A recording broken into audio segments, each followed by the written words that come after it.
Bubagra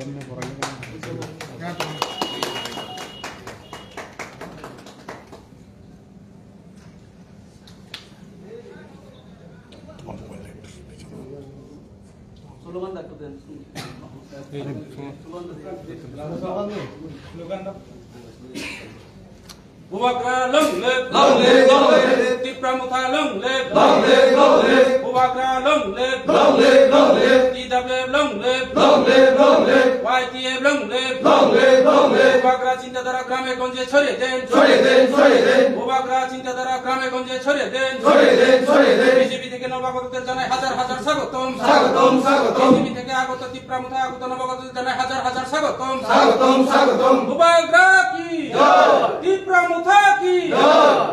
এখন তারা জিগাও, তারা জিগাও।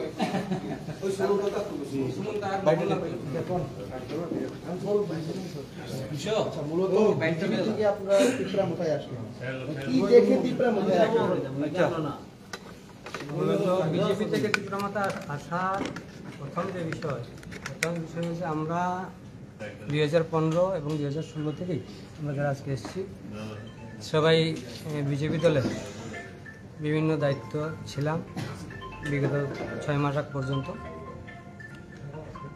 আজকে বর্তমান যে বিজেপি এবং 2018 আগের যে বিজেপি তার মধ্যে দিনরাত্র তফাৎ আছে।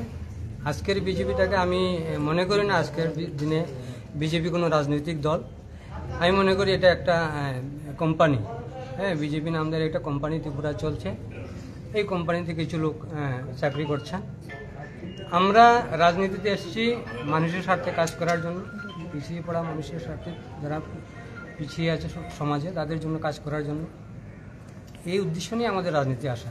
কিন্তু আমরা সরকার আনার পর যা দেখলাম বিজেপি দল এবং বিজেপির সরকার প্রতিষ্ঠিত হওয়ার পর যে সমস্ত প্রতিশ্রুতি দেওয়া হয়েছিল নির্বাচনের আগে, একটা প্রতিশ্রুতিও পালন করা হয়নি। আমি যদি আজকে ত্রিপুরার কথা বলি, সারা ত্রিপুরা নেশার রাজ্যে ডুবে গেছে, এটা আপনারা সবাই জানেন।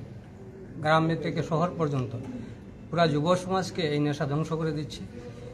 এই ব্যাপারে আমাদের রাজ্যের যে প্রশাসক ওনারা গভীর নিদ্রায় আছেন।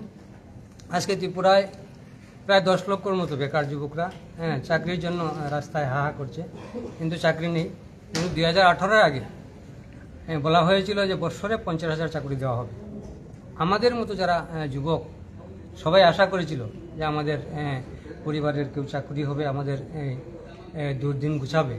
কিন্তু আমরা যাদেরকে ভরসা দিয়েছিলাম, যাদেরকে ঘর থেকে বের করে রাজনীতিতে এনেছি, যাদের ভোট সংগ্রহ করে 2018-তে সরকার প্রতিষ্ঠিত হলো, আজকে তাদের কোনো মূল্যায়ন হচ্ছে না। এবং 2023-এর যে বিষয় আমি বলতে হয় কিছু, একটা কথা বলবো। 2023-এ বিজেপি সরকার প্রতিষ্ঠিত হয়েছে। আমাদের আজকে ত্রিপুরা মাতার নেতৃত্বরা বলেছেন যে 42টা আসনে ত্রিপুরা মাতা দল প্রতিদ্বন্দ্বিতা করার ফলে ভোট কাটাকাটির ফলে 2023-এ বিজেপি সরকারে এসছে। কিন্তু একটা জিনিস মাথায় রাখতে হবে, 2018 এবং 2023-এ ভোটের পার্সেন্টেজ কিন্তু 11% কমেছে। সেই বিষয়ে বিজেপি নেতারা কথা বলেন না। আজকে যারা আগরতলায় বসে বসে রাজনীতি করছেন এরা বলতে সাহস করেন না।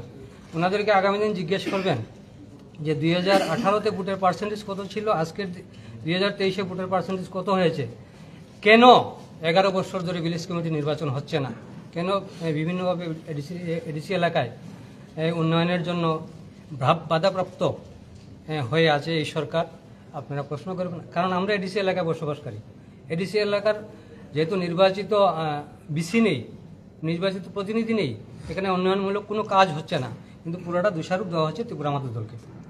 তো আজকে আর বেশি বলবো না, বলার অনেক কিছু আছে। 11 বছর এই বিজেপি দলে কাজ করেছি, বললে 11 ঘন্টা সময় লাগবে, আগামী দিন বলবো।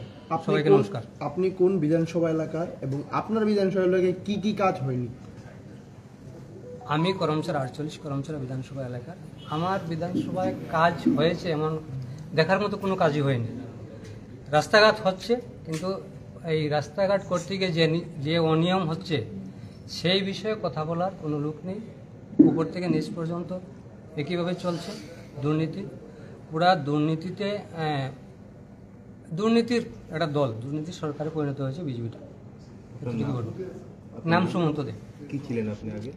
আমি 2015 ডিসেম্বরে বিজেপিতে যোগদান করি। প্রথম অবস্থায় 6 মাস মণ্ডল কমিটির সদস্য। 2016 জুলাই থেকে 19 পর্যন্ত যুব মোর্চার মণ্ডল সভাপতি। 19 থেকে 20 পর্যন্ত যুব মোর্চার ডিস্ট্রিক্ট সেক্রেটারি। 20 থেকে 2025 ফেব্রুয়ারি পর্যন্ত আমি লাগাতার 5 বছর মণ্ডলের জেনারেল সেক্রেটারি ছিলাম।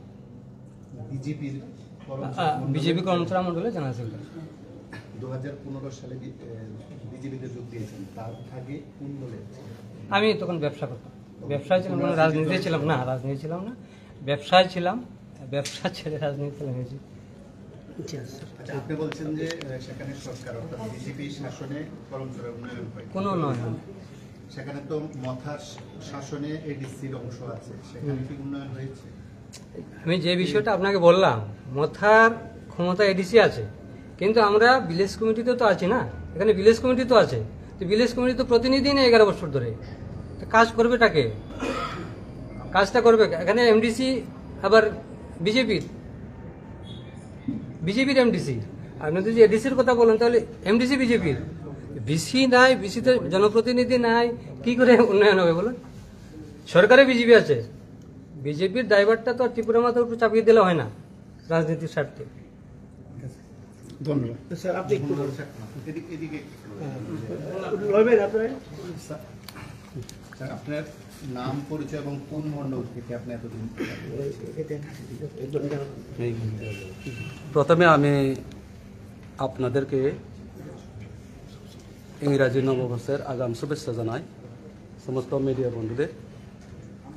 তো মূলত যেহেতু আপনারা জিজ্ঞেস করছেন কেন বিজেপিতে এসেছি, আমি 1998 থেকে বিজেপির সাথে যুক্ত। এর আগে কোনো পার্টি করিনি। এর আগে আমার 95-এ আমার সংসার হয়েছে, 98-তে বিজেপি, 2015-তে মণ্ডল সভাপতি, 2024 পর্যন্ত। তো আজকে যে আমি ত্রিপুরা মাতা পার্টি মহারাজার হাত ধরে আমি যে আজকে পার্টিতে আসার উদ্দেশ্য হয়েছে, বিশেষ করে আমি রাজ্যের মাননীয় মুখ্যমন্ত্রী মহোদয় এবং রাজ্যের মাননীয় সভাপতি মহোদয় রাজীব দা থেকে শুরু করে পাপিয়া দিতি, আজকে বিপ্লব দাখন, প্রতিমাদে সবাইকে আমি অন্তর থেকে আমি ভালোবাসি, এখনো বাসি। কিন্তু আমার বিশেষ করে হয়েছে আমাদের সামনো বিধানসভাতে 23-এর আগে 24-এর আগে আসলো বাম, হয়েছে রাম, পাইছে ফত, সামনো লাগে বিজেপির বিপদ, যার ফলে কোনো পুরান বিজেপি এখানে যারা পুরান কার্যকর্তা পুরা বঞ্চিত।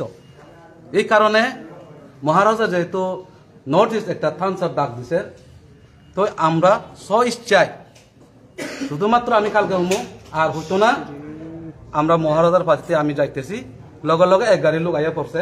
কিন্তু আজকে এখান থেকে যাওয়ার পরে আপনারা দেখবেন কতটুকু কি হয় সামান্য বিধানসভা অন্য পরিস্থিতি।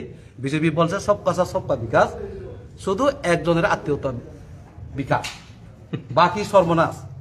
এই কারণে আমরা রাজ্যের থেকে, আমি আগে বলছি মুখ্যমন্ত্রী থেকে শুরু করে সবাইকে আমি ভালোবাসি, কিন্তু সামান্যর জন্য আমরা পুরান সমস্ত কার্যকর্তা যেটা সুমন্তবাবু বলেছিলেন সব বহাত হইতে গেলে একটা মানুষ 2 বছর 1.5 বছর দেশের থেকে বসে আছে, কোনো জিজ্ঞাসা নাই।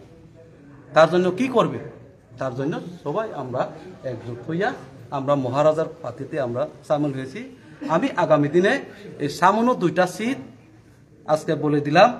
মোহনলাল চাকমা ত্রিপুরা মতাতে জয়েন হয়েছে বিজেপি 0 থেকে হিরো করছি। এখানে আমি ব্যাগ লইয়া বার হয়েছি, আমাকে বলে পিও সামনেতে একদম পাগল আসলো, পিওটা পাগলা ব্যাগ লইয়া বার হয়েছে, এই বিজেপি জীবনে আসবো। কিন্তু সামনেতে আমরা দেখি 2016-তে ভিলেজ কমিটি নির্বাচন, পঞ্চায়েত দখল করছে, 2018-তে জয় 3000 উপরে সামথিং বুথে, 2019-এ লোকসভাতে জয়, 21-এ একতরফ সংসদ ত্রিপুরা এমডিসি, আরেকতরফ সমঝোতা, দুইটা কনস্টিটিউন্সি পরে আপনার এমডিসি, দুটা জিত। এরপরে 23-এও জিত, 24-এও জিত, কোনোটা বিধানসভা আমরা হারিনি। তো এবার আজকের থেকে সামনের বিজেপি একটু টের পাবে। নমস্কার।